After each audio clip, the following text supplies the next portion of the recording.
तर केटा हो है, यो कुरा चाहिँ मैले अहिले आएर बल्ल बुझेँ कि तर यो इट्स नेभर टु लेट भन्छ होइन, भन्न चाहिँ इट्स नेभर टु लेट भन्छ के, भन्न चाहिँ होइन कहिले पनि ढिला हुँदैन अरे भन्छ। तर खै अब के भनौँ है, होला पनि म बल्ल अहिले सोच्दा त भर्खर यङै छु, अब होला पनि है, नेभर टु लेट पनि होला।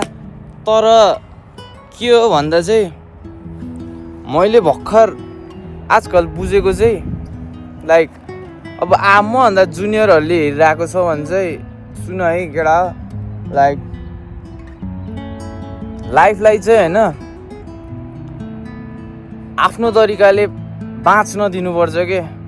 लाइफले तिमीलाई आफ्नो तरिकाले बाँच्न नदिऊ के, मतलब भन्न खोजेको चाहिँ लाइफलाई तिमीले बाँच्न देऊ भन्न खोजेको चाहिँ लाइफलाई तिमीले आफ्नो तरिकाले हेर के, आफ्नो तरिकाले गर्न देऊ होइन। आफूलाई के गर्न मन छ हो त्यो गर के।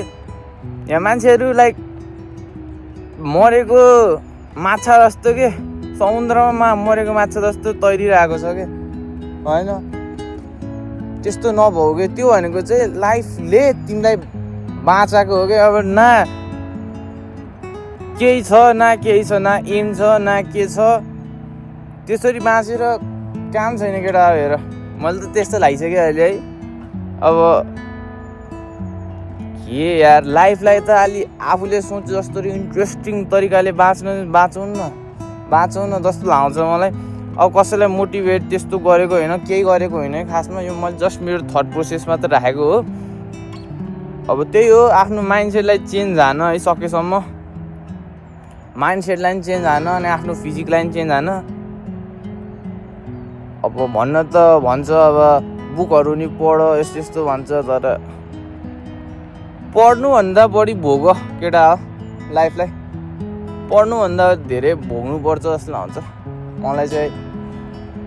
पढेको कुराहरू 2 दिनलाई याद होला, भोगेको कुराहरू 100 दिनलाई याद हुन्छ कि, मर्ने बेलसम्म याद हुन्छ भन्ने कुरामा चाहिँ म विश्वास राख्छु है। त्यही हो, मैले नि बिस्तारै बिस्तारै बुझ्दैछु। अब त्यही हो, बुझ्दा बुझ्दै ढिलो नहोस् लाइफ भन्ने मात्र हो है। मेरो पनि सपनाहरू थियो, सपनाहरू छ है। म पनि त्यस्तो त्यो उस फ्यामिलीबाट त होइन, बिलङ गरेको होइन म नि होइन, त्यस्तो त्यो एकदम भन्छ नि त अब अप्ठ्यारो ठाउँबाट नि आएको होइन, एकदम दुःख भोगेको मान्छे पनि होइन। तर पनि लाइफलाई बुझ्नलाई माइन्डसेट हुनुपर्छ कि एउटा होइन, सोच्नुपर्छ। नत्र त एकदम त्यो उस ठाउँबाट आए पनि मान्छेहरू खोइ अबुझै छ है। एकदम अनि मान्छे अनि कोही एकदम बुझ्ने हुन्छ, कोही त्यस्तै हुन्छ। त्यही हो कुरा हो, त्यही हो। अर्काको पछि अर्काको भरमा लागेर आफ्नो जिन्दगीलाई रल्लाएर हिँड्नुभन्दा बरु चेन्ज गर माइन्डसेट, लाइफलाई है एडभेन्चरियस बनाऊ। हुन्छ नि त, एडभेन्चरियस बनाऊ। तिम्रो ड्रिम के छ त्यसमा फोकस गर भन्छु म चाहिँ अब आउने यङस्टरहरूलाई है। त्यही हो, म पनि लाइक बिस्तारै बिस्तारै अलिअलि गर्दै चेन्ज भइरहेको छु। लाइक म्यान, लाइक यो कुराहरू हामीलाई कसैले आएर पहिल्यै भनिदिए नि हुन्थ्यो नि जस्तो नि लाउँछ के, पहिल्यै के त्यति बेलै भनिदिए नि हुन्थ्यो नि, यस्तो गल्ती हुन्थेन जस्तो लाउँछ आफूलाई। त्यो भनेको अब पास्टको कुरा हो है। अब पास्टलाई अब बिर्सेर बिर्सिन्न हेर केटा, पास्ट इज पास्ट भनेर त्यो भन्ने मात्र हो।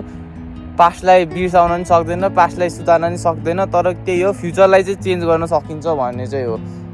प्रेजेन्टले फ्युचर देखाउँछ है केटा, यसमा चाहिँ विश्वास गर।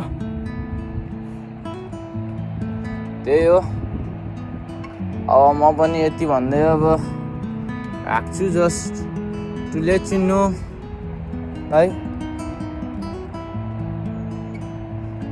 म म अहिले जुन ठाउँमा छु, जुन तरिकाले बसिरहेको छु नि, लाइक अहिले आएर हुन्छ कि त्यो ठाउँमा त्यो गरेको भए अहिले यस्तो हुन्थेन कस्तो लाउँछ कि आफूलाई। यो गल्ती नगरेको भए चाहिँ म यस्तो हुन्थ्यो जस्तो लाउँछ। त्यही भएर एकदम सोचेर हिँड्नुपर्छ है लाइफलाई। त्यो ठट्टामा लिनुहुन्न, ठट्टामा लियो भने लाइफले तिमीलाई ठट्टामा लिन्छ। अनि त्यसपछि